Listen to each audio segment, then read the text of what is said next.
Possible.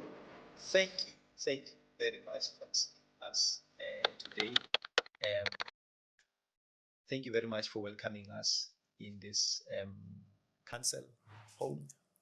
I get it already. Yes. I'm hoping that o tlo re thusa kajeko lena.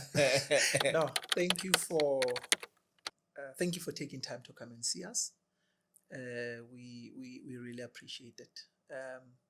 We are forgotten as the history and the culture that we represent. We get forgotten on this on such Yes. things. So we do appreciate you coming. Where we are today, it's a tribal office. Okay.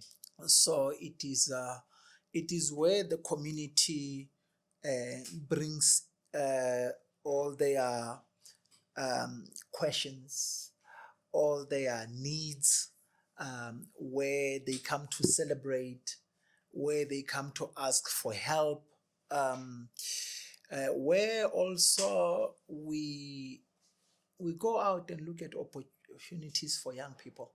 Okay. And then bring back opportunities. So it serves as the administration of the Magolokwe people, specifically in this particular area. So you'd find Magolokwe Mafehleng, because you are not in one area, you will find that around here in Lekwa, this is where the tribal office is. And then you would go somewhere else and find another tribal office there. So okay. that is what the meaning also of Kgosikgolo will be. Okay. Under Magolokwe Mafehleng, we have got about other dikgosi. We have got 3 of other dikgosis that are under Magolokwe Mafehleng specifically. And that is why we say Kgosikgolo, meaning he is the one dikgosi tse ding dealing under the leadership of. Oh, okay. What is the difference between Kgosikgolo le Morena? So the term Morena, it's the term that you find being used largely today by what we call Basotho. Okay. So they will use Morena. And you will find that they use Morena for everyone that is in a royal leadership. Okay. They will use the name Motlotlehi for the king.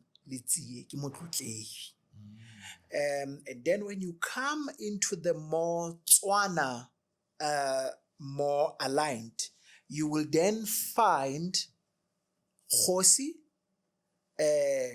being generally, you find Khosana, Kgosi, and you find Kgosikgolo, who is then a Kgosi that has got other Kgosis under his leadership. Okay. All right. And then what journey led to you becoming Kgosikgolo Lehasa? Labobedi. Birth. Okay. because when we look you up, Yes. we still see Ntate Moloi. Yes. You know, there's a lot of references that Yes. reference you with that. Yes. And I'm just trying to understand the transition from just being Ntate Moloi to being Kgosikgolo. So I'm born as Mathulela Moloi. Okay. Professionally, many would then know me as Dr. Lucas Moloi. As Mathulela, I am born as a son of Litielo. Litielo would have been born as a son of Nakalanone. Nakalanone would have been born as the son of Matebele. Matebele was a son of Sifenya. Sifenya would have been the son of Khabele. Khabele being the son of Sebobane, Sebobane being the son of Selotoloza, Selotoloza being the son of Polane. Okay. Polani being the son of Lehasa, Lehasa being the son of Matsemela. Okay. Now, the lineage would go in that way. But you would find that now, and why is it important for me to say that lineage? It's because Borena bona bo tsamaya in that lineage. And as bo tsamaya in that lineage, and that it would have been something that did not happen anytime near. I mean, when what I've given you now was 8 generations, right? Okay. Yes. But before those 8 generations and that, there has been 16 other generations in that, which Borena Bona has been coming in that. Okay. Now, I have given you up to where Magolokwe Amafehleng lineage starts. And at that point where Magolokwe Amafehleng lineage starts, that's where the role of Kgosikgolo ya Magolokwe Amafehleng starts. So as Kgosikgolo, the Kgosikgolo would have had the Kgosi tse ne di le teng established in the areas and that, and then that makes Magolokwe Amafehleng. Now that is the role of Kgosikgolo, where it came from. My journey into that, simply as each generation came, those that reigned, they reigned. They passed on the baton and that, up until my grandfather. And I took the baton then from my grandfather and not my father. Okay. Right. So I took the baton from my grandfather. Please give me the name again. I just wanna. Nakalanone. Okay. Nakalanone. So I took the baton from him. It was not something that I would have preferred or wanted. You would see when you look that I have been one in academia. I did my PhD in quality management and leadership. I'm an entrepreneur through and through. You know, I built my first multi-million rand company at the age of 23. I have developed hundreds of entrepreneurs in this country. Okay. I mentor quite a lot of very powerful entrepreneurs today, which I have taken them from the start of their business to the success they is today. We've worked together in that. So that was my path, you know. That's where I was, comfortable, and reality strikes you to say, listen, you know your role, you are the next in line, and it is time for you now to continue. How is it that your father never assumed the throne? The throne. How usually lineage works is that the firstborn son becomes king after his father, and we hope and pray that he has sons as well, so that his firstborn son can assume the role. We've seen many tribes that have decided also that their daughters are also allowed to take over. So that is what we wish happens, right? And the lineage comes down. With that came a difficulty during the recent history, as the 1700s, the 1800s. We started seeing brothers killing each other for the throne. So one would kill his eldest brother so that he can assume the throne. The eldest brother would kill his siblings so that they don't become a threat to him, so that he protects the throne. So that is what has happened with many nations in that. With us, Magolokwe Amafehleng, it was then decided that in a generation, we will have only one king for that generation. Okay. So what does that mean? It means if I pass on without an heir, a son to take over, it means that the throne goes to my younger brother's house. But when it goes to my younger brother's house, it does not go to him. It will go to his sons. That protects me from my younger brother. Okay. Because he's got no reason to turn against me. Because he will not assume the He will not assume the throne. It will go to his son. So this is a decision that was taken many, many generations ago in Magoloko Mafehle. So the throne was not in my father's house. My father had an elder brother.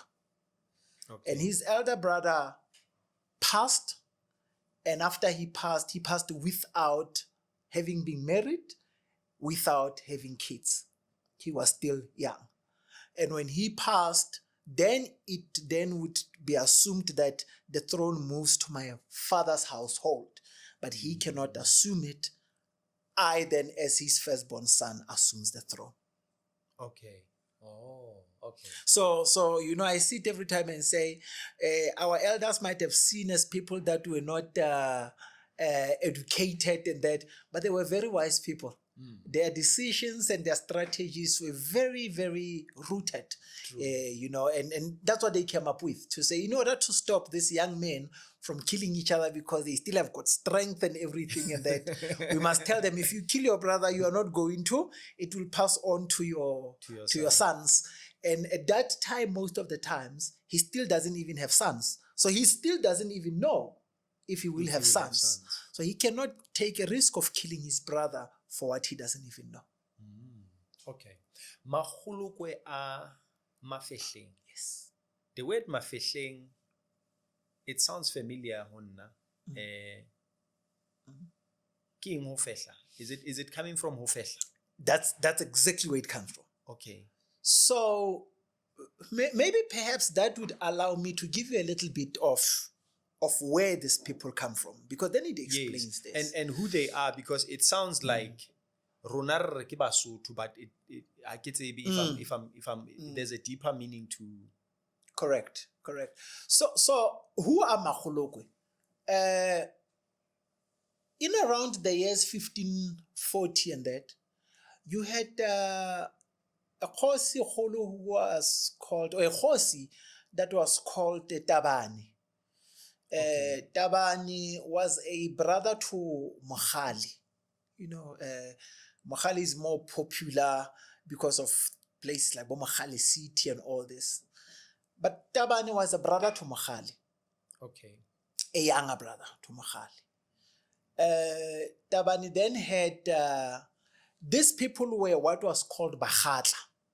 Now you'll find that Bakhatla today are integrated in the bigger group that is called Batswana, as much as Bafokeng, Bakwena and others are integrated in the group called Basotho. Bakhatla, Tabane was Mokhatla. He then had 5 sons with the second wife. But if we start with the first wife, he had a son with the first wife. The son was called Modise. This is the son that have given birth to people like, you'd find Bakhatla, Bamucha. You find various groups of Bakhatla. Yes. And when he married his second wife, it was the princess from the house of Bafuke. He married Matulari. The wife came and he had 5 sons with the second wife. Okay. The first son was Diale.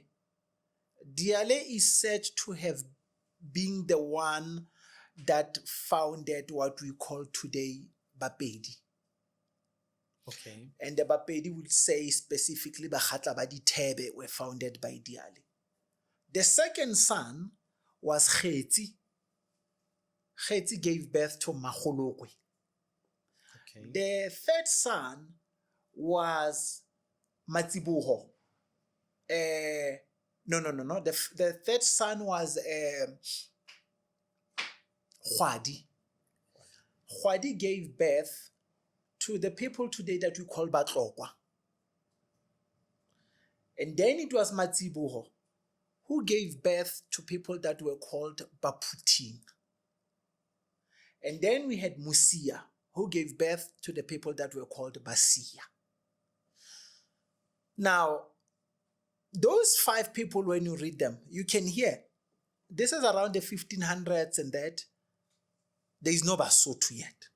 Yes. Right. Basotho is a nation born 1824. That's when they were brought together by Motlehi Moshweshwe. Okay. Right. 300 years. This is happening 300 years before. Right. Now, these 5 nations were then formed. Magolokwe, we were the second born. We left where we were, which was called at that time Thaba tsa Mogale. Magwa later on called it Magaliesburg. Okay. Thaba tsa Mogale. So we came from Thaba tsa Mogale and we then moved to almost the border of Swaziland. And we said ke Thaba Seratwe. Ke Seratwe. Seratwe mole ho na le Thaba Golokwe. And that's where we lived as Magolokwe for over 200 years. Now, at that place... So, just to go back, I just want to... So, Tabani. Yes. He was born in the... I want the Tabani would have been born around... you can easily say between 1520, okay. Around those years. 1500s. Yes. Okay. His sons were around the 1540s. Okay. Yes. All right. So when you look at it, you give it 25 years for a generation. That's when we would have expected him to start having sons. So if his sons are born in the 1540, 1545, so it would give us that he was 1515, 1520. That would have been the time, yeah. Okay. So when you say then Baghatla Magolokwe end up settling in the region yako, the border Swaziland. Yes. This is now in the 1700s because you said this is now this will now be in the 1600s. 1600s. Yes. This Okay. would now be in the late 1500s to the 1600s because that's where they lived for 200 years. Oh, they lived there for 200 years. Okay. Yes. So they lived there for 200 years. Now, them being there, at a certain stage, you meet with other tribes and you start intermarriages. Now, when you look at that time, we were not as integrated as we are today. So when you come to an area and you are not from there, we spot you very easily. From what you are dressed, we can see, oh, this one is a Mguni. Yes. How you are dressed, the language you speak, you are not one of us. So as Magolokwe lived in that area and that, there was a king that married a wife from the Dlamini clan, which should have been the Swatis. Okay. And he had sons. And at a certain stage, there was a war between Magolokwe and the Ntlapo people. And the war was based on that son or the sons of this wife ruling the Magolokwe. And some of the Magolokwe were saying, we are not going to be ruled by Madebele. Okay. Right. So we don't want to be ruled by these people. We want our own. The Ntlapus were the were the Ndebele or Swati. Yes, were abomalume to this young prince. Okay. So when they came in to install Umshana to the throne, which was rightfully his, right? Because he was born of the king. Yes. But then the other houses, because we've got these various houses, they will say, no. Here, as Magolokwe, the Magolokwe people, we marry our cousins, right? Okay. We marry in-house. Okay. So you'd find that and many of the Magolokwe today, they will tell you that. You'll find that your mother and your father are both Moloi people, surnames are Moloi. And your mother is not Moloi by marriage, she's Moloi also by birth. So because that was a culture that was very prevalent, it was normal. It was a bit of a problem to have someone outside that group to come and be. And that it caused a big war between Magolokwe. And that's what broke Magolokwe tribe. When the nation was broken, we went different directions. There's a group that went to KZN. Now, today, if you go to KZN to Ngutu, you will find Magolokwe there. Okay. They live in Ngutu, they speak Zulu, they still follow the customs of Magolokwe. They still carry the same surnames of Magolokwe, and they call themselves Magolokwe. Okay. They are in Ngutu. When you go to Kwakwa, you will find another Magolokwe there. They call themselves Magolokwe. You leave Kwakwa, you go to Bethlehem, you find another Magolokwe in Bethlehem. You go to Lesotho, you find another Magolokwe in Lesotho.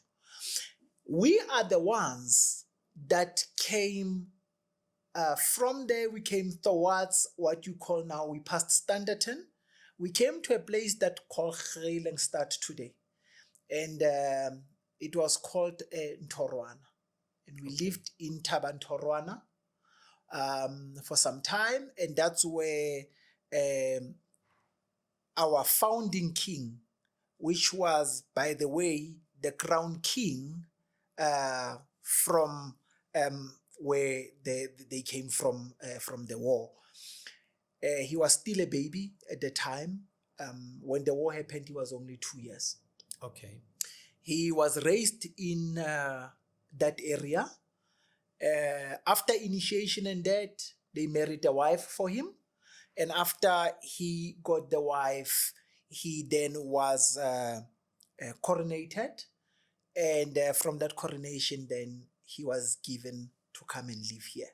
So where we are now, it was the original village of the Bafokeng people. These were the Bafokeng people that we married their daughter. Okay. They then gave us the place. They said, now you've married the daughter. Now you have been coronated to rule your people. Go and live there. So we came and lived here. And just where we are at the moment, the next yard, the opposite yard, it's an ancient village. So you will find that there are stone ruins that will show you that probably they indicate that they were from the 1200s and that are still here. 1200s. Yes. Now this is who Bafokeng. This is where Bafokeng would have lived. Okay. Yes. Remember, because you came here later. Later, when they allowed us to come and stay here as Abakwenya. Okay. Now you must remember the Bafokeng are part of the oldest living tribes in the country. Okay, that's why the surname is so. Yes, so you must remember that's where most come from. Things like initiation, lebollo, belongs to Bafokeng.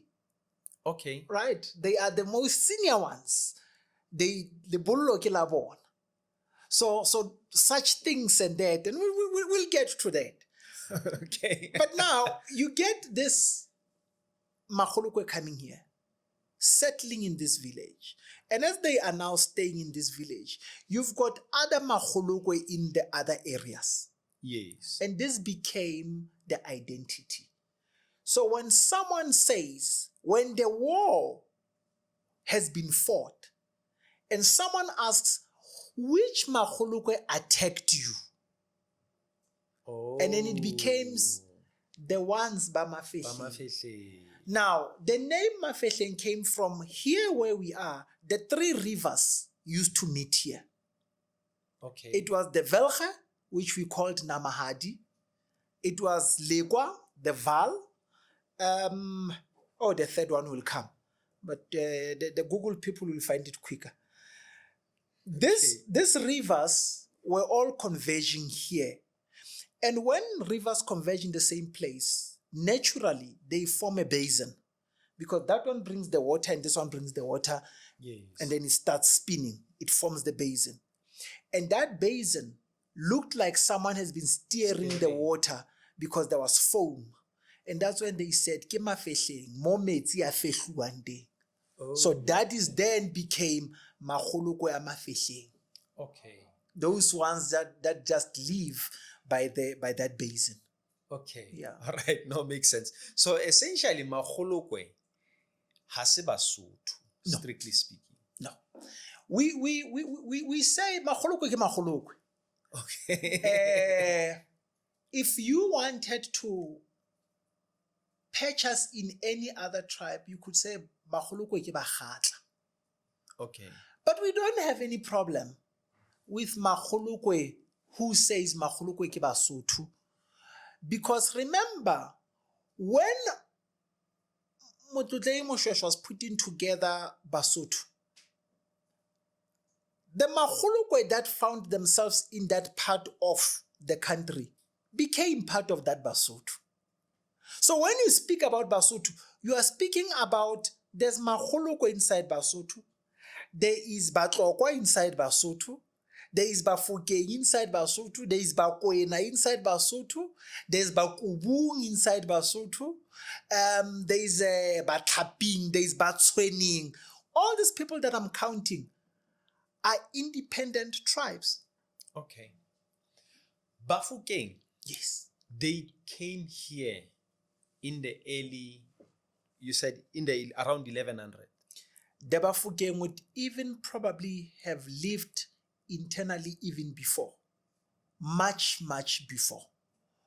When we look at it, you find the stream of people when it talks about even around the year 400s and that, you'll find it's talking about a group of people called Bahurutsi, Bafokeng. Those were the original tribes that you hear being spoken about. So this would have been people that the fact that they carry so much still of the DNA of our cultural customs and that tells you that they would have been probably very close to the foundation of who we are as people, and they carried that down to us today. Okay. And do we know where they came from? Do we know where the Bafokeng came from? It is a point of heavy debate where the Tswana Sotho grouping comes from. Because unfortunately, when we look, the history that is taught doesn't talk to people in terms of Bafokeng, Bakhatla, and those, Bahurutsi. It talks of the Tswana Sotho people, even though the Tswana Sotho people were a colonial names that came much later during the colonial era. But that's how we define them, because of the history that is written refers to them as the Tswana Sotho people. The debate that some have, some says the Tswana Sotho people would have come from the Central Africa, the Great Lakes. Okay. And some says no, they would not have come from the Great Lakes. Some would say no, they were here, they originated here and that. I have no problem with the idea of them coming from the Great Lakes, because when we look at the most ancient history that talks about kingdoms, it will be Nubia. Okay. And that happened in the Central Africa, the Great Lakes. What is Nubia? You need to teach us. We're not a podcasting. So, so you will forgive us. so you would have come up to usually your interaction with the name Nubia would have come from people saying someone is a Nubian queen. Okay. Right? Was it a nation? Yes. Was it a place? Yes. So Nubia was a kingdom. Okay. Of Nubians who were people of our color. Nubia would have even been there before the pharaohs. Yo. And it says, after that, then came the dynasty of the pharaohs. And after the dynasty of the pharaohs, then came the kingdoms that we saw coming after that. Okay. But when you look at that, you'd find the language in Nubia was different. The way of life was different. And I mean, when you look at the Egyptians, and you find pyramids that are dating to years 403, and so it tells you already those people were there at that time. And if Nubia was there before them, it would tell you how long this was, right? So when you also those that are believers, when you read your Bible and it speaks of the Nubian queens that would have visited Israel, right? And you find when you speak of the Queen of Sheba would have probably been Nubian. Okay. So, that is what would have been seen as the original kingdom, what existed even before these kingdoms that we see today. So the area of the Great Lakes could be where much of the civilization as we know it today would have came from and existed from. Okay. Bafokeng. Yes. Ha se Basotho. Ke Bafokeng. Ke Bafokeng. Yes. So the name Basotho came much later. Yes. So we see it today as a surname. Next Bafokeng ele a surname ya batho be leng Basotho. Correct. So let maybe give us that understanding. Yeah. How Basotho where does it come from? Yes. Basotho batswa kae? I think you find two groups of people. You find the one group of people that embraces the name Basotho and embraces the unity that it brings for all these people.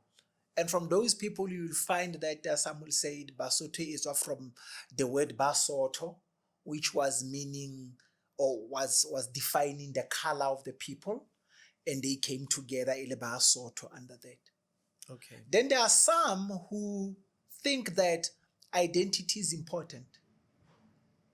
And when you identify me, you have got to acknowledge that I was in existence as Lekgolokwe 300 years before Basotho were coined. And as much as I appreciate and love Basotho and understand that me and them are one, I still assume my identity as Lekgolokwe. Because you cannot call me with my son's name. So I refuse when people say Magolokwe ke Basotho, I say Basotho ke Magolokwe.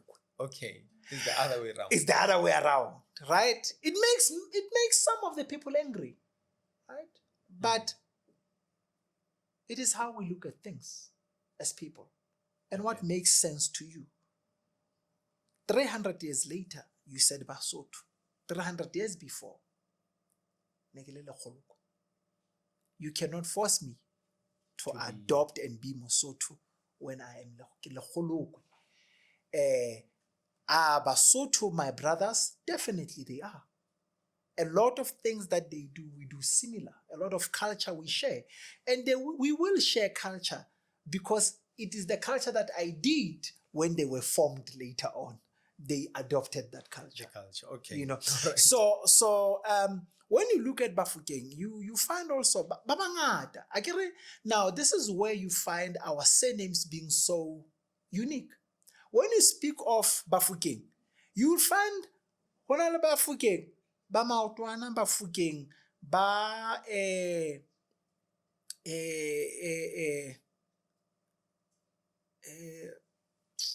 now they escape me. But you find when you talk about Bafokeng and that you're talking about more than 5 houses Bafokeng.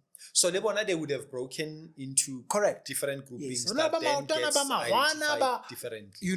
Then these are when you talk about Bakwena, which is the ruling family ya Lesotho, ya Basotho. That's where the kingship ya Basotho lies, Bakwena, right? And you find Bakwena have got different also groupings in it, right? How fitla you'll find, or then you find, or no, ona ki Mokwena wa Modibedi, enwa ki Mokwena, the same as you go, ona ki Mofokeng wa Tshile. You know, there is that. Now, that says to you, there was a separate king for this particular groupings of Bafokeng, of Bakwena, and they united to form that unity. Or they were brothers from a same father at a certain stage, and that. So you are able to see that unity in it. Okay, but then Basotho, what makes Basotho become Basotho? Who decides re Basotho? Is it them deciding to call themselves Basotho? Is it somebody else calling them Basotho? When do they get called Basotho? And when does everybody now gets grouped into this Basotho? Yeah. So when you look in 1824, how Modlotla puts Setšhaba sena together, it was during the time Study Faqane. Now you get there during time Study Faqane, there's complete chaos, right? And I think at a certain stage, that's what one person was saying, that Difaqane means chaos. You are now in the time of chaos. During that time of chaos, and that Morena Moshosho finds a way of uniting certain group of people that were completely destroyed. Okay. And this is where the definition of it comes from. Some of these tribes were completely destroyed as tribes, meaning they did not have a king at that stage. They were leaderless, they were running around, and it was people that needed to be taken care of.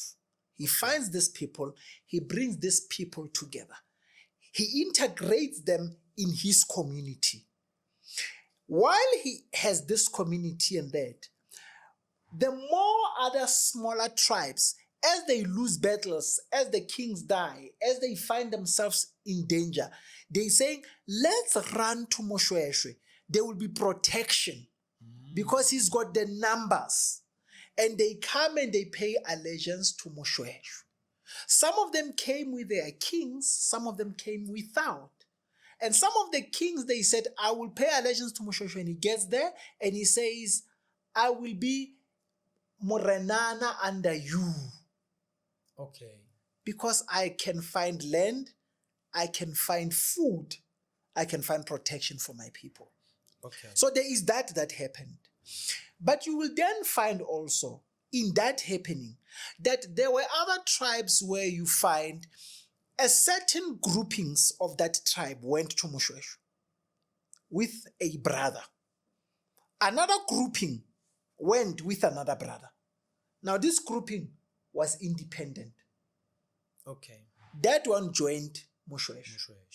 We cannot force this group that was independent that they are Basotho.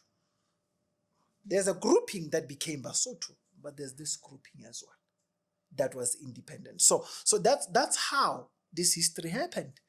And we need to face it in that way. It did not happen only, by the way, with Basotho. It happened also with the Zulus. Okay. It was the same thing. The Zulus as a tribe, through wars, through others which saw and sought protection from the Zulu regiments and that, and they said, they've got strong regiments and that, their kingdom is standing, let's go and join them. And they became the Zulus by that association. They became a tribe together. So we've got many of those such tribes that were formed. That's how the super tribes were formed in South Africa. Okay. All right. I just want to go back, Hanyane. Tabane. Yes. Ine ili mo Inyela. Mogatli. e ne e le mokgatla. So where I just want to trace that back. Yes. Where do we trace back lineage is it Tabane kapa Tabane? Tabane. Tabane. Where do we trace it back? Where is he coming from? Okay, you said it would have been in the central. Yes. So ke mokgatla. When you look at that lineage ya bakgatla o ya ka yona hodimo, you'll find the man called Masilo. Okay. Now, whether you go to Basotho, Botswana, Mapedi, whoever you go to, you will find the name Masilo almost is Adam. Okay. Right. Now, Masilo wa pele, you'd find that many came from that. Bahurutsi will talk about Masilo. Okay. Bakgatla will talk about Basilo. Barolong will talk about Masilo. So it tells you that from Masilo, we then had Bahurutsi being born, Barolong being born. Bakgatla came then under that as well. So as years later went, Bakgatla also separated. They became Bakgatla. Bakwena separated. They became Bakwena.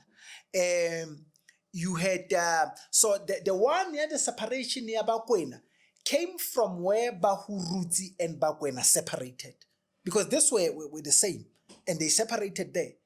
And there's two versions of history, but one version says Muhurutsi was a female, was a daughter, okay, and Kwena was a son. And it says there were then people that did not want to be ruled by the daughter Muhurutsi kapa Mufurutsi, and they followed Kwena and they became Bakwena, while Bafurutsi remained with Mufurutsi. And it says from there on again, then you have Mokgatla also, which was the other son, which then took his people also, and they became Bakgatla. Okay. I asked Professor Tempelov, because I had a similar discussion that we are having today, Leena. And my question to him was, how far did the land of Basotho reach?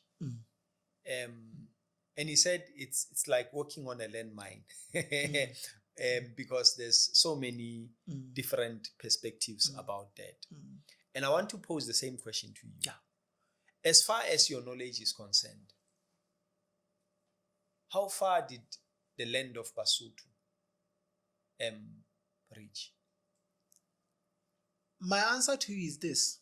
Where was Mushweshwe? Also, added to that, please answer this one. Where was Mushweshwe based? Where did he settle? Yes. And how far did he organize these people that he was organizing? Oh, yeah. And maybe Kekala later on, there's a story that is far much that happens earlier. The land of the Basotho stretches as far as those that identify themselves as Basotho. Okay. What am I saying to you? If there's a grouping of people who identify themselves as Basotho, and these people we know they come all the way from Botswana, then it means the land stretches from Botswana, because that's their land. Okay. So the land stretches to as far as those that identify themselves as. Right. So now, mona mo re leng teng hona jwale was Bafokeng. If Bafokeng identify themselves as Basotho, it means this is the land of Basotho. So it means it stretches up to here. Okay. Because they were found here. You understand? If Batswening says re Basotho, then the land will identify to where Bokgiba are. And that is why I'm saying that it then becomes very important to understand what is it that the group of people identify itself as. When Lesotho at the moment, I know there is this issue of proclamation of land, and there's certain groupings in Lesotho that says so much land in South Africa is our land and that. as Magolokwe, who, by the way, got here before the proclamation of Basotho in 1824. Okay. If we are saying this year is the land ya Magolokwe, and if we are saying mona Magolokwe ama fehleng ke land ya bona, then the land ya Basotho cannot be up to here. Because mona ho no phela Magolokwe ama fehleng. So we need to ask the question to say, unless Bafokeng, they yes. then say, actually, Rebasotho. Exactly. It's just a name that changed. That's it. Much later. That's it. So the land ya Basotho, it's really governed, its borders are governed by the people who call themselves Basotho, who identify as Basotho. Okay. So then, phew.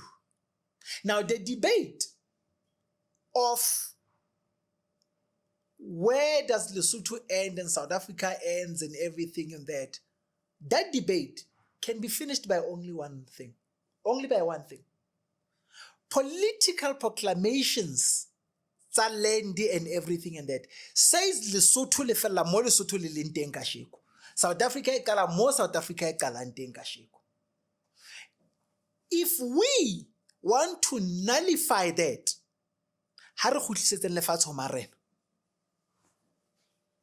As long as lefatshe le dutse to the politicians, the borders, the colonial era remain. Okay. And those borders determine Lesotho ke lefeng, Swarteng ke efeng, Botswana ke efeng. Those are the colonial borders that are ruled by political order. Okay. The only time that we can have a debate, ya hore Lesotho le fella kae, it's when the land is no longer ruled by politics but goes back to marena. Then that's where we can sit and say, ba tshweneng ba fella kae, ba kwena ba fella kae, ba Fokeng ba fella kae, and we can sit and say, do you identify as Mosotho? Other than that, that debate is completely useless. Lesotho is where Lesotho is, South Africa is where South Africa is. So a politician must follow the political principles, and that's it. Don't come and you're a politician when it suits you. When it doesn't suit you, you come and say, no. No. Okay. It doesn't work in that way. Which system are you following? If you believe in the system, then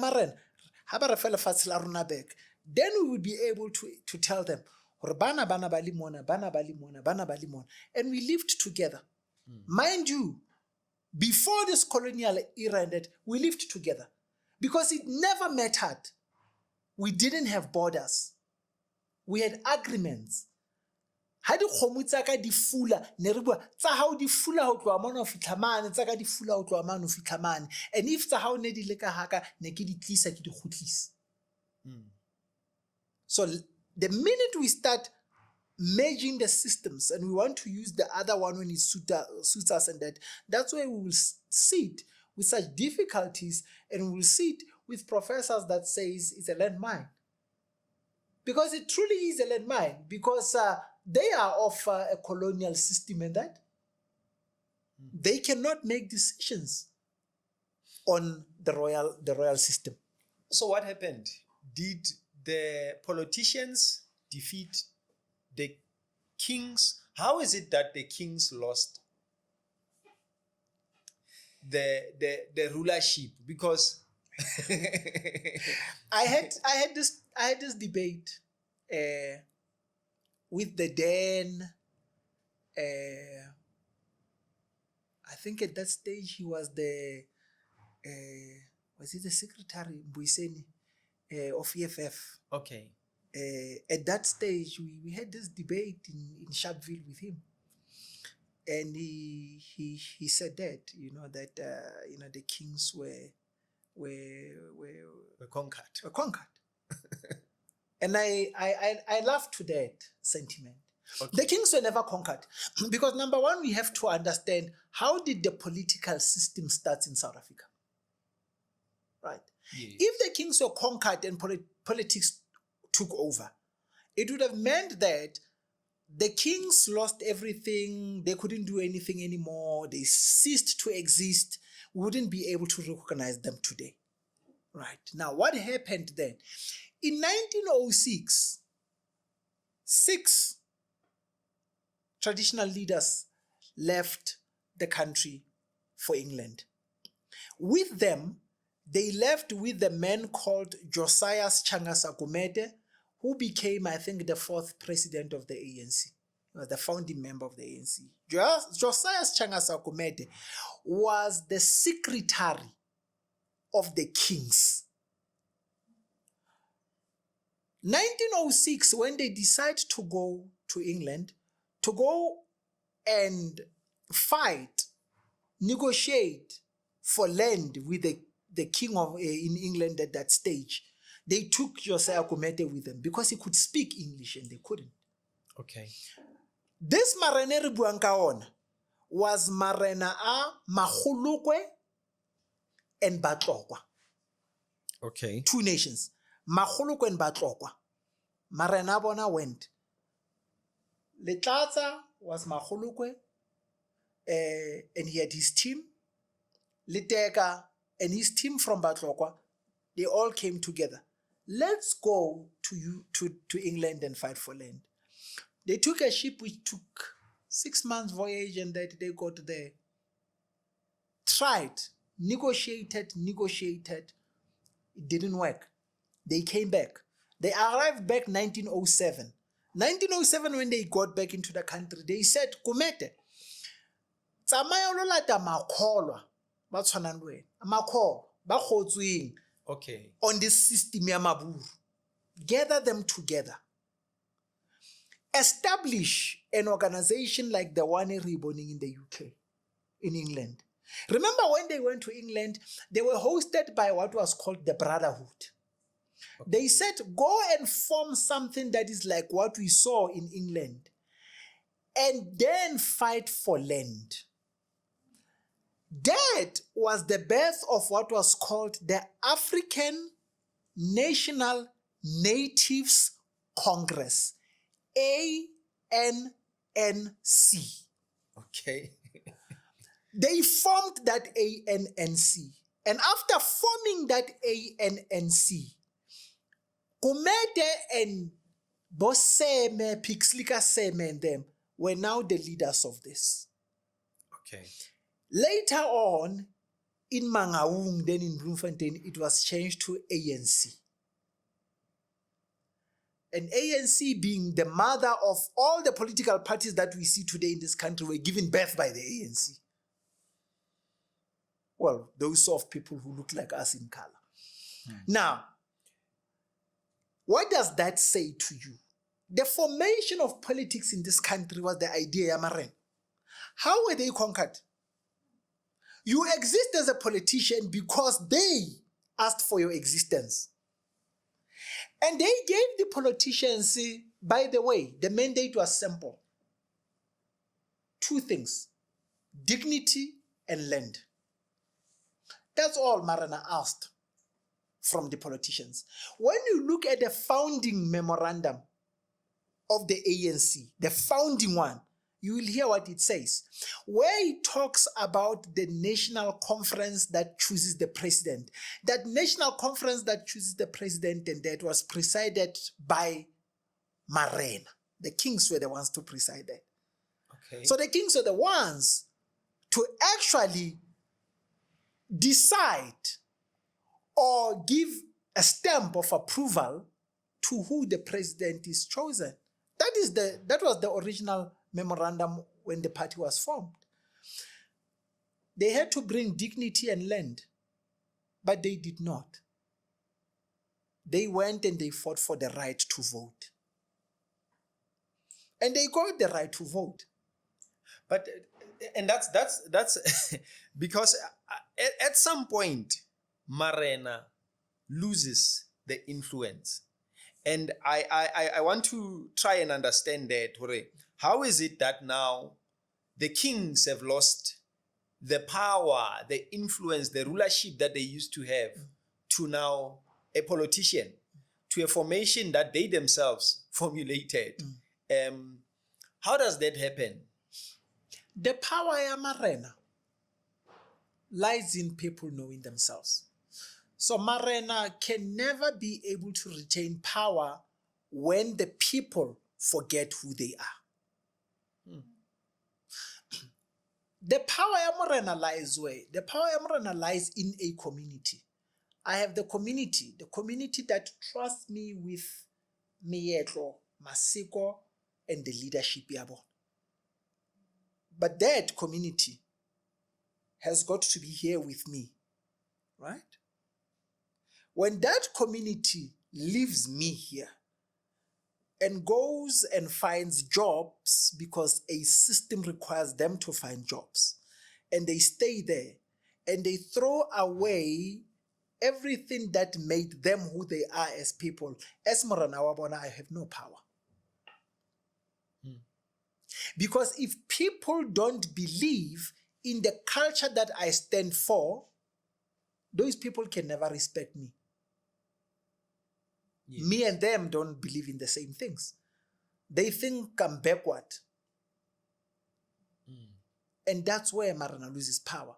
They don't lose power because of politics.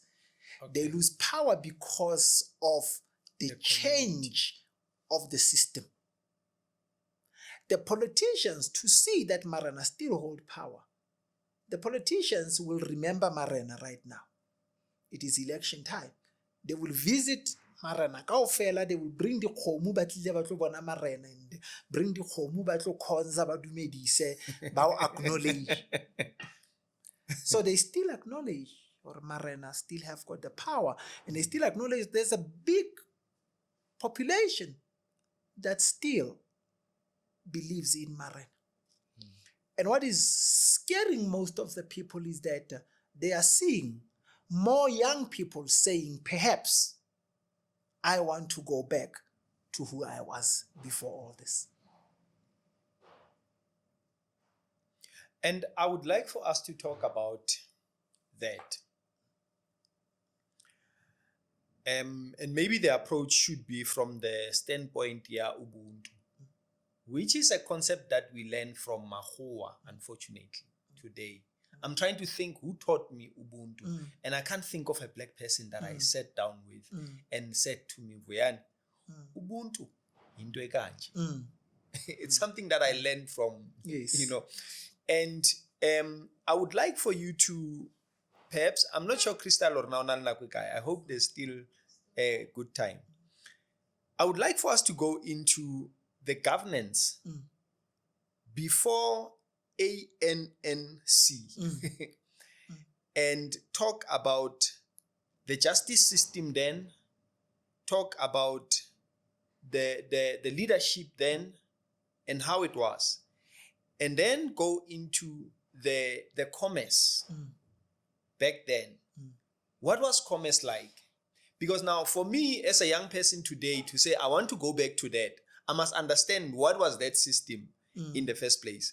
So the governance, the commerce, as well as, so the commerce would be the land, the animals, the minerals. And then the third one, it would be the community. What was the social cohesion? If I went back to the 1600s and spend a week where Mahulukwe were residing as a community, what would I see in as far as those three aspects are concerned? You probably be stuck in the past and not want to come back. Let me say this, one. Natural things are not taught. When a child is born, at birth, I'm that father that I have had an opportunity to be there in the room when all my kids were birthed, because the importance is what are the things that I need to do before anyone touches my kids? Okay. Because culture doesn't start when you are 2 years, 3 months. Culture starts when you are conceived.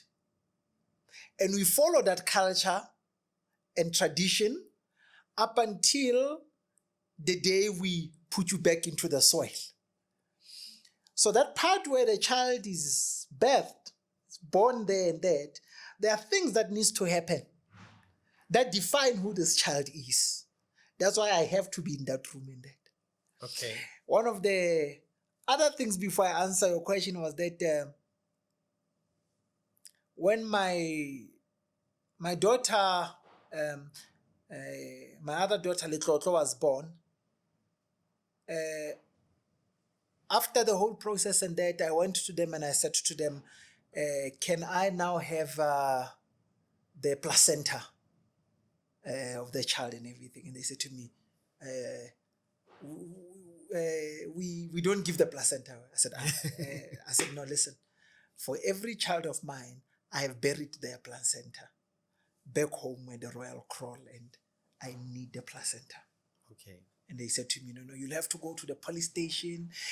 We don't give it out anymore.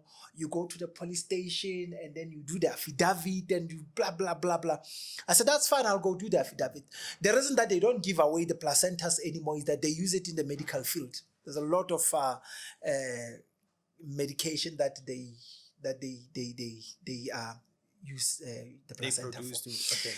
So I said, no, I'll take it. And I went through all the things and then I got my child's placenta. Right. Now, that's very important.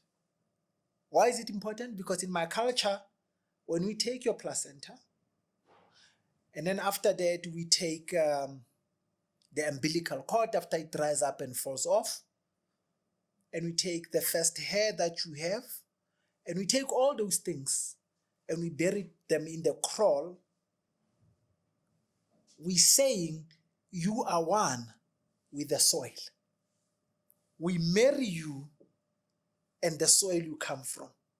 And that connection is important. Okay. For agriculture, for healing. That is why after that, every single issue that you are having, when things happen, when you celebrate things, when you ask for things, we send you back to the same crawl. Go to the crawl. Okay. And say your prayer at the crawl, where we have buried your placenta, where you have been married to the soil. When you walk bare feet anywhere, you feel healing. At any given time, when you are feeling stressed and everything, take off your shoes and walk bare feet. Because the earth has got that effect on us. All the minerals that are found in your body, when we take the soil and we look at it, we find all those magnesium, iron, you name them. We find them on the ground. Okay. That's why we marry you back to that ground. Right. Now, the reason why you are not taught Ekai and they say to you, now one you see, this one is Ubuntu. It's because we don't need to tell you that it's Ubuntu, because it's who we are.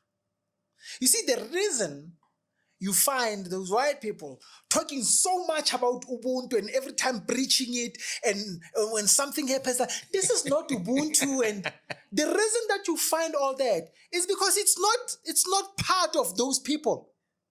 Okay. I don't need to tell you that now this is Ubuntu. It's a system that sits some. I am Ubuntu. I live Ubuntu. I breathe Ubuntu. When a person walks inside my house and that, I feed them even before asking them, because they might be ashamed to say, yes, I'm hungry. When they leave and they go home, because I know where they are going, I make food and give them food. Why do you think every time you visited your grandmother, you came back with a full chicken? Because we understood that where you are going, there might not be food. and we made sure that at least today you have got something to eat. That is Ubuntu. I don't need to do it and say to you, now this one, my child, is Ubuntu. When you walk into the room and you find people sitting, you don't care whether you know them or not, you know their name or not, you greet them. They don't do that. They walk in the room and they go straight and sit down. Leaving you sitting here. Someone comes and sits next to you. We are here to see the doctor. I'm sitting here, the person comes and sits here next to me. No hello, nothing. Ubuntu says to you, you greet.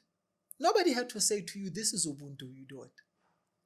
This is why I get so upset when business schools and that claim that they are teaching Ubuntu principles and that, because they know nothing about Ubuntu principles. Ubuntu principles are not only when you are talking business. Ubuntu principles are working in greeting someone, feeding the needy, sharing what we have. That is Ubuntu. Now, we don't teach those things because we live them every single day. Those that don't live the principles have to teach other the principles. You only get taught what you don't know. We know this Ubuntu, we live it. Now and then it's stolen from us by the systems that we adopt in our lives. Now, if you take this Ubuntu and you look at it and say, how did this Ubuntu look in a community many years ago? People are led to believe that kings were these horrible people, unreasonable, who are sitting there in a high chair, marrying as many women as they could and doing things the way that they want and sitting there and drinking mkomboti the whole day and that. No. Maybe there were some that were like that. The same way that there are politicians that are corrupt and stealing. It's the same thing. Kings, when it came to a justice system, we start with that one. This is a justice system. Someone has done something wrong in the community. The person is brought forward to the king or Kgotla. The king didn't sit there and say, 50 lashes. Maybe it happened like that in Greece, not here. Here we sat down and put the person Kgotla. And the case was laid there. Okay. This one will report this is what happens. This one will say his side of the story because he's accused of that. After that, we would give it to the community that is sitting here and that is listening. That is why a decision will be taken as a collective because this person lives in the community. He doesn't live in the palace. He lives in the community. So as a community, what do we say? Do we continue living with a person of this stature or not? The community says, we can't trust him around us anymore in that. And then the king will say, this community doesn't want you here anymore. So you can take your things and leave. And after that, we will go straight and demolish your house. And you will never come back to this place again. Okay. It was a communal thing. So justice was served by the community. By the community. And then we had Masimu. Nerelema. The king was never the owner of the land. He's the custodian of the ancestral land. I don't own it. It's in my custody. So that I can be able to manage it and administer it for these people. It's their land. I need to administer it for them. So I'm a custodian. He would give land, people will go and farm. They will harvest. After harvesting, they will build storages back here. And we will bring everything that we harvest and we can put it here in the storage. So there is no impopu ya kwakho nempopu ya kwami. For what? Okay. We are a community. So we go and get there. So it didn't matter then if you ate at your house or at my house, right? Because impopu came from the same silo. Yes. So whatever we planted was for us as a community. And we all worked the same. We worked hard. And if one of us is slacking in that, we called him to Khotla. That we are putting hours in and you are putting nothing. And during the time of harvest and eating, you are going to want to eat the same as all of us. It's wrong. So we kept each other accountable as a community. Things were as a community, and we defended our things together. That's why there was Mabutwe Army. Okay. That every family is sending their son to the army. Because Impupu Yabo also is at risk. So no one can say, I cannot go there. No. If we are going to defend Limpopo, We are all defending. we are all defending it. And because things were communal, that's why you would have words as, it takes a village to raise a child. Was the livestock as well like that? I mean, how were they managing something like livestock? It changed over time. In the beginning, and that you had the kgomo tse ne le tsa motse, and then it changed as things went. Where but remember also the system the kgomo was. We had a beautiful system that was called mafisa. So there was no one without kgomo. Okay. If you didn't have the kgomo, I will give you kgomo tsa mafisa. So I would give you a bull and maybe with two, right? And they come to your stable. And the minute then they start having calves and that, you will return mine and remain with yours. No payment. Okay. This is how the community took care of each other. Never vosana. Yes. That's why mafisa. So we give you that so that you grow your own livestock. So that your kids don't die of hunger while I'm still around. When we say it takes a village to raise a child, today that phrase, it takes a village to raise a child, that phrase is not even there in our language, is there? No. None of our languages has got that phrase. Now it surprises me how, and this is what I was saying to you. You don't need to teach and learn something that you live. We didn't need to coin phrases about taking a village to raise a child. We just raised the child. The parents are not there. That's my child.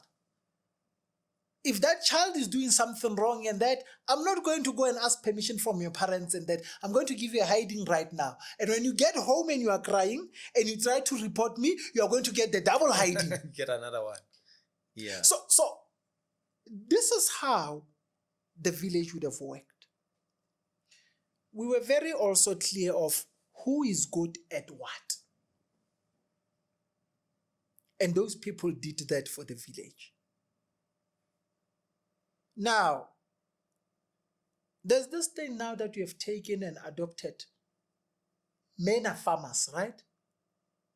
See, everywhere men are farmers, are farming in that. Men. But men never farmed. Really? Where? Where did men farm? Women farmed. Men hunted. Okay. Right? It has got a very significant spiritual meaning to it. When you are farming, you are taking a seed and you are planting a seed on the ground. It needs to germinate. Men's hands are always filled with blood. They are conniving against each other, fighting for power, killing for power, killing for food. Men killed for everything. If he wanted to be in power, he killed. If he was hungry, he killed. Everything to them was the spill of blood. If he wants land, he kills. So the persons whose hands were clean enough to be able to allow what they plant to germinate was a woman. And that's why they planted. That's why a woman would take her children and go work the fields with her own children.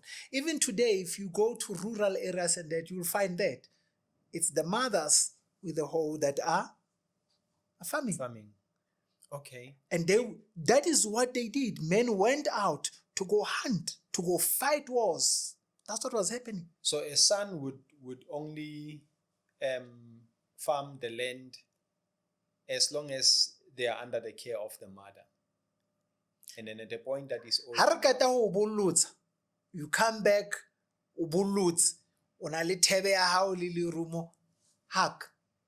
your work has changed. okay. Your role in the family is the role of the protector, of security, no longer the role of nurturing. This has got a spiritual meaning to it. As a man, if you want to have children, you take your seed, you plant it in a woman. That is the person who gives life. Whether to plants, whether to kids, life is sitting with them. The question comes and says, why were women not allowed to go to the graveyard? So they were not allowed. Yes. It's your wives today that are the ones that are even carrying the box. I saw something that shocked me. Women were carrying the box. The Bogoto. I get you guys didn't marry wives. You married the Bogoto. They want to carry the box. The Bogoto alone. 50-50. Now, the reason why that was the case as well was exactly that. The belief is that the womb is a very sacred thing in this world. The womb is very important. That is why they would say to you, watch what you marry. Watch who you marry. Because everything in your life is going to manifest exactly from the woman that you have married. If you marry a woman who is giving birth to Tsele, your family is going to be driven and thrive Tsele. The belief was that they should not go to the graveyard. If they go to the graveyard, they will bring death with them. The womb will incubate death, and death will manifest in this family. That's why she's not supposed to go there. She goes there. You don't know what spirits lie there. There's spirits of murderers. There are spirits of thieves. There are spirits there. Spirits who have not found peace and they're still roaming around the graveyards. If she goes there, what spirits enters her and she incubates in her womb? So that is why they didn't kill. Blood was not what they do. So even a chicken, I mean, they would not. No, they didn't slaughter. Men slaughtered. Today, the Mbogoto, I saw another Mbogoto, Ashapa face homung. Yeah. So we need to understand why were certain things happening in this community that worked. And when you speak about economy and all those things, that's what it was. So we understood exactly that if we have minerals, minerals are not mine. Minerals are the nation's minerals. The custodian was Moren. Okay. And his work, his duty, was to distribute among his people and make sure that there's plenty and nobody goes hungry in his village. Earlier on, you spoke about Mabullo.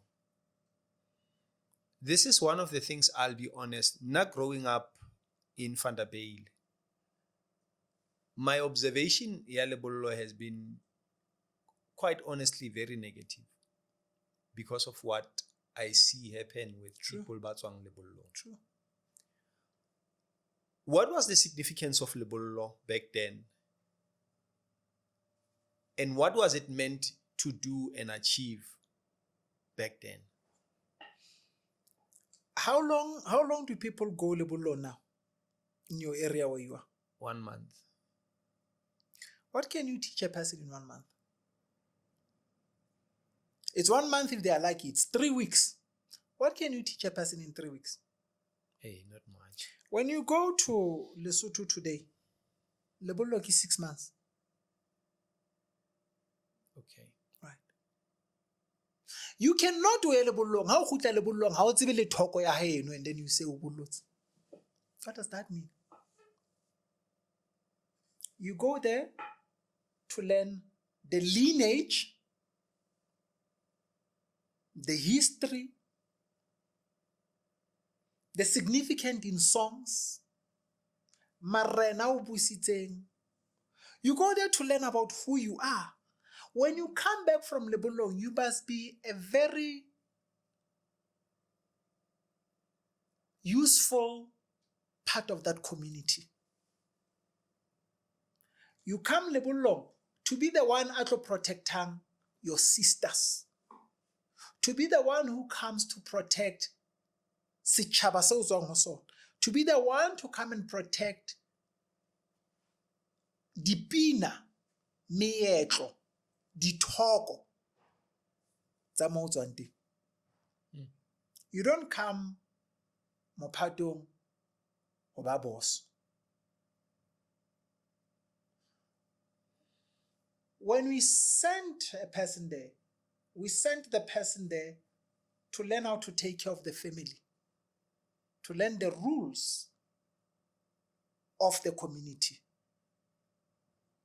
When the person came there, we could say, see, this is where the mistake came. People never understood. When you come back and berere, o se o loketse ho ba monna.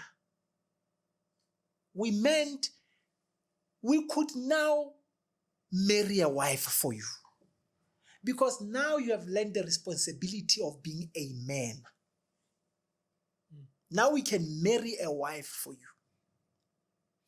Not to khutla bo ro monna mara ntse dula ka jareteng ya ntata. Ha o so tsebe lo ithekela underpen mara o monna. How? The role ya lebollo in our community today, it's more important than it even was 20 years ago. We need lebollo today than we've ever needed lebollo in our communities. Okay. But we need lebollo in the right way. So at this moment,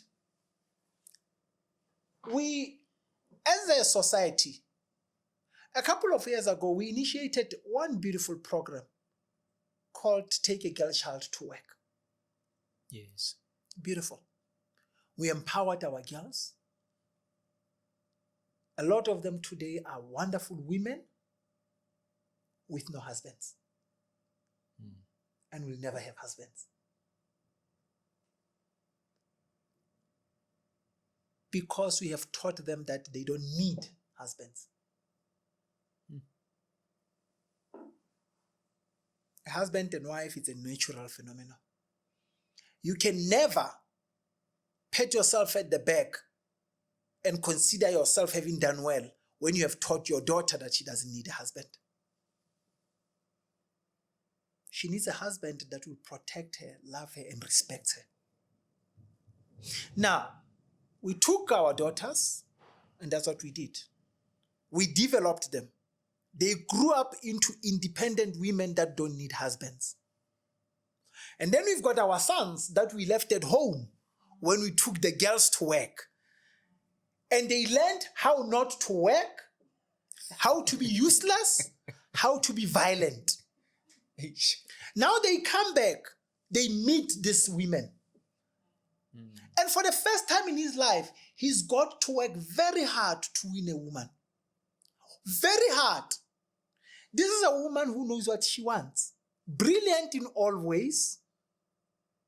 Reasonable in everything. But this young man has not been taught to reason with her. And when he comes back and he talks to her and he finds that we cannot meet each other intellectually and that he becomes violent to her. Because the only thing that he has greater than her, it's strength, physical strength. And that's the only thing now he can now use. Now we have got a society that we are calling a GBV society, and that we will not have enough words to explain the problems that we're coming with. We will have all these acronyms. Today it will be GBV, it will change tomorrow and be something else forever until we get the basics right.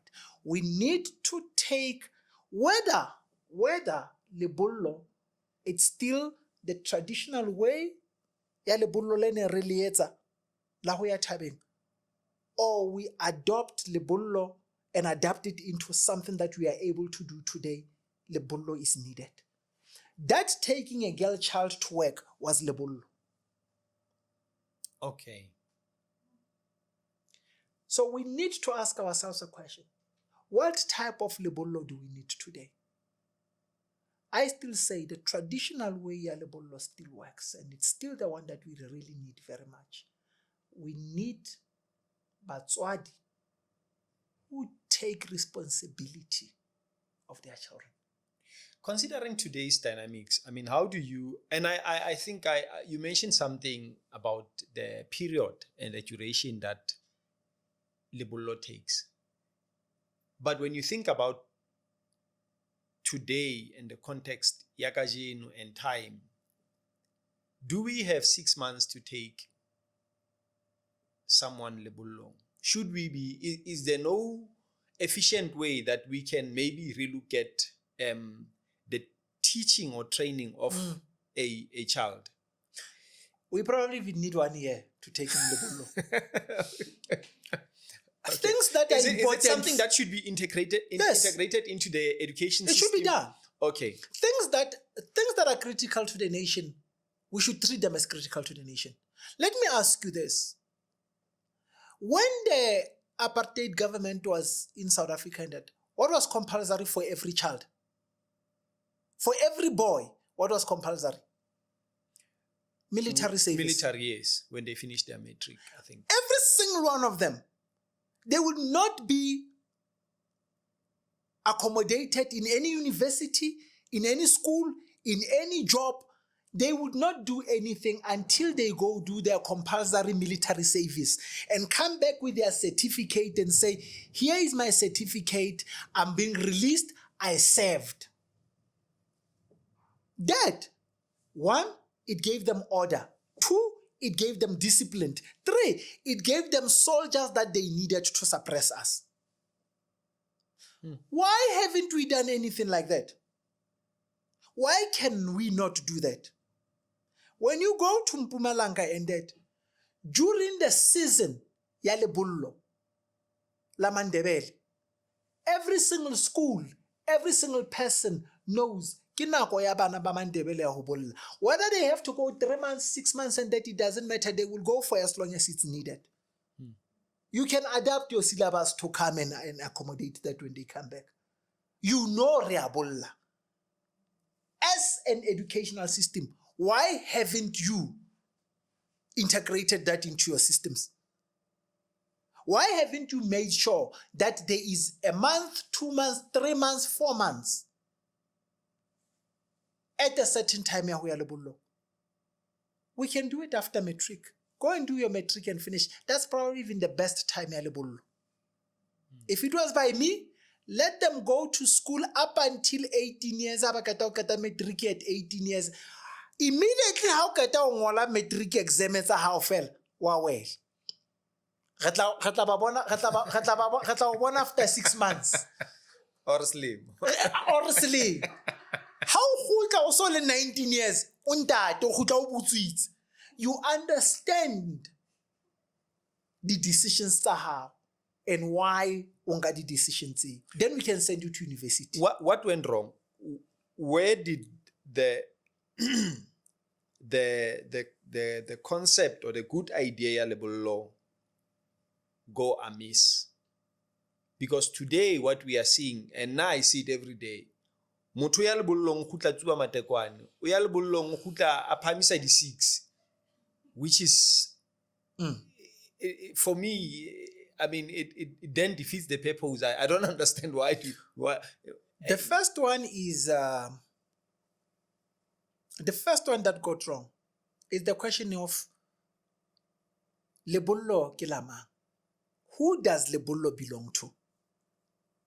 If we answer that question, we'll get things right. Lebollo ke la morena. Okay. In our culture, lebollo ke la morena. The only person who has got the right to call lebollo or cancel lebollo ke morena. Lebollo ke la morena. Now the question I will ask is that batswadi ba kaofela ba itseng bana ba bona lebollong ba lo bolla ke morena o feng a na le bitsitse? If you can go to any batswadi ba wa re ka selemo se ngwana hao ana ya lebollong ka sona ne le bitsitswe ke morena mang o tlo reng? That was number 1. Okay. Number 2, lebollong re na le di mentor basuwe. Yes. You cannot ube musuwe ole under 40. Usuela eng? You're under 40, you don't know how to be a man yourself. But kwena sa bollotse, kwena musuwe, kwena ngaka. Ha ona 40. So batswadi ba dumelletse bana ba bona jwang ba ye lebollong ba lo mentorwa ke motho a under 40 o ba rutang. Now those things are things that are very important. I saw a video a couple of weeks ago and it was a lot, yeah, a huge gang. It's all the panga o mathu a strate di panga di mathiswa skontiring. And there's vene tsa maponisa. It's a 4 or something that are escorting this young men, these young boys. It's escorting them. Yet maponisa are doing nothing. It's all our fault that the way we link at it. Everyone is not playing the role that they are supposed to. Marena not playing the role ya bona ya hore bare kwalang lebollo ha le eme. Ha le ke le eme, le thole pele. They are not doing that. Batswadi, they are sending bana ba bona at a place ba tsebang hore ha se lebollo. Ke gangster camp. They sending them there. Muso o rometse maponisa ba tsamaye le batho hore ba lo thiba hore ho ska bana le violence. And I'm saying to them, you've got a person a tshwereng phanga, waving phanga, o tshwere dithipa on the road. You are saying I am preventing violence. To you as leponisa, violence is only when this person starts attacking someone and killing them. That's what you will prevent. The fact that there is someone who's standing there terrified because that is happening. For the fact that there's a young child who's standing there and looking at these people passing and getting influenced that one day I want to grow up and look like this. Crime ke mane mo ba sambalelekisa motho ka thipa te. So everyone has left their post. Posts are empty and the community is dying. Bothata se lebollo. Bothata ke setjhaba se lebollo se le leng ka hare ho sona. Ha o fihla plekeng tse ding, batho ba ntse ba bolla hantle. Hantle, lebollo le makgethe. Nna ke tsamaya ke ya ka mane Matebele mane. Lebollo le makgethe. Le makgethe. Ntho tsena tse re di bonang tsa lebollo ke lebollo la Vaal. Le kwa mo ke yona mo lebollo le leng. Kgosikgolo, ke kopa re di etse mohatla kgwiti mona for today. I want us to talk the next time when we meet about winning. I wish to understand, Yes. learn more about that. Ke batla re bue ka lekwa haholonyana. Hobane ho na le ditaba tse ngata tsa lekwa tse leng hore ke nahana hore o tlo re thusa ho di qhaqholla. And then ke batla ho utlwa hore na wena jwalo ka moetapele, customarily, if ke be hantle, what do you say about the state of the Vaal? Jwalo ka morena who is based in this region. I think it is important that we go and talk to a professor, go and talk to a politician, but also talk to a king and say, what do you say about what is happening? And what do we need to do? What should happen? How do we help this beloved lekwa la rona? So I hope that you would grant us your time once more. We really appreciate you pouring out your heart, your wisdom, your insight in the way that you did. And I truly wish that Modimo a ka o ekeletsa, and the next time when we meet, you can give us that and more. No, re a boka. In culturally, the reason you hear every time ha re dumedisa, ha re wena dumela, re dumelang. Dumelang. Yes. The reason we say dumelang is because we acknowledge those you are with all the time. Now ba bang ba tla o bolella di guardian angel di nna ke re ba tsamayang le wena baholo. Okay. Yes. I don't always bear by acknowledging every time. That is why in an African concept you are never alone. In an African concept you are not individually smart. In an African concept you are not individually wealthy. We are people of community, and we understand that even in what you would like to believe to be an individual state, you are still with others. So that is why I would have not done justice if I say ke sa re wena magolo kwe a bokileng pela sebele ka hore le fitlhe. We will expand to that. There is really more to say, to talk about and to reflect on. Yes. We have got 11 official languages in this country, 12 I think are Eda sign language. Yet research at least we have got 35, 38 languages in South Africa, at least. Okay. Kgosikgolo is one of those languages. Now, ha ke kwala ke re ho wena, Basotho ha ba dumedisa ba re dumelang. Okay. Ba tla re dumelang le tsuhile na, ke Basotho. Magolokwe ha re dumedisa re hontang, hontang le gapogile tjane le phagama le, ke Sekgolokwe. Okay. Rontang. Hontang. Hontang. Hontang. Re be re re le gapogile tjane means le tsuhile jwang. Okay. Re be re le phagama le, meaning this day. Jwale ha Mosotho a re letsatsing lena, nna ke re le phagama le. And that is one language, or that is one of the things that we need to start talking about and asking the questions. To say, people talk about official languages. Officiated by who? Who made them official? Who said that isiHlubi is not official? Who said isiBhaca is not official? Those are languages with people. These are real languages with real people. And they still speak these languages.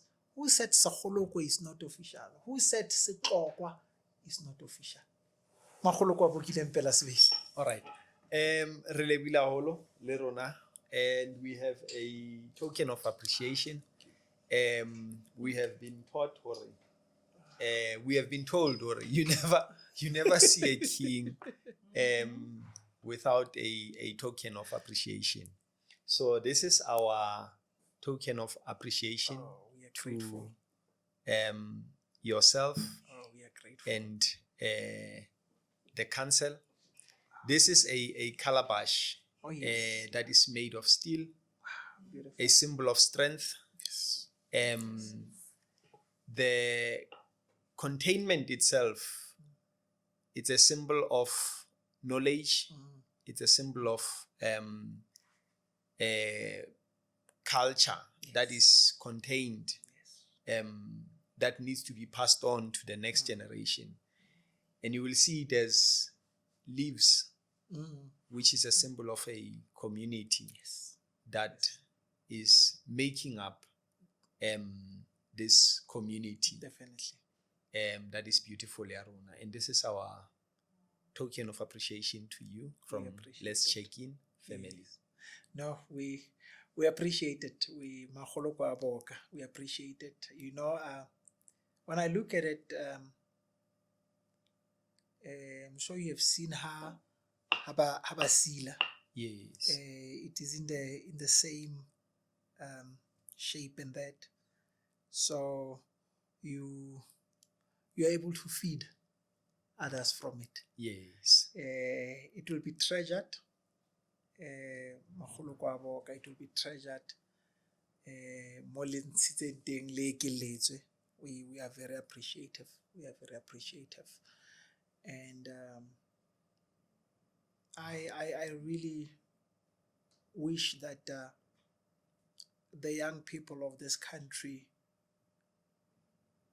take a stand to find out who they are, but also to take us to where we are supposed to go. Yes. When I look at myself, even just merely 10 years ago, it frightens me. And I say every time to them that I am becoming a shell of myself. Okay. And I see it every year.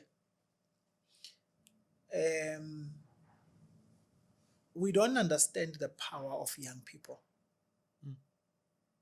And if you go back and look at the power that young people have, when Shaka put together the biggest nation in this country today, he was still a young person. He was still under 35. Okay. When Steve Biko fought in this country and was killed, he was still youth. When Tsietsi Mashinini was killed, he was still youth. When Solomon Mahlangu was killed, he was still youth. You will hardly find grown men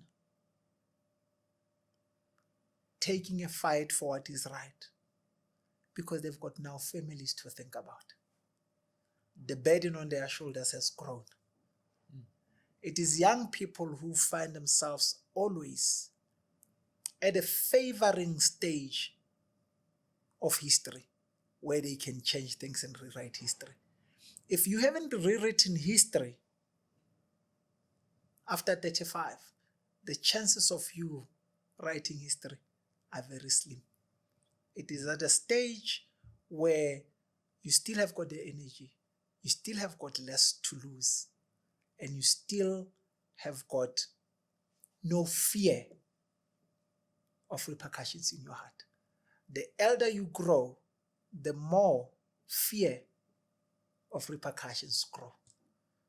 It is at the point where you are a young person that you can change lives. And I really wish that our young people can understand where Africa is. And there's a lot of research that tells you in 30 years, in 50 years' time, Africa will be the biggest economy in the world, and it will not. It will not. It requires young people to change, because in the trajectory that we are in, we're not going to be the biggest nation. We are going to be a nation where Chinese and everyone else come into South Africa, come into Africa to build the biggest economy in the world, which belongs to someone else. And we will still just be tools in that economy. So I really hope that platforms like this, young people can take a bit of pride in them, a bit of interest in them, than just laughing at videos on TikTok. True. And then grow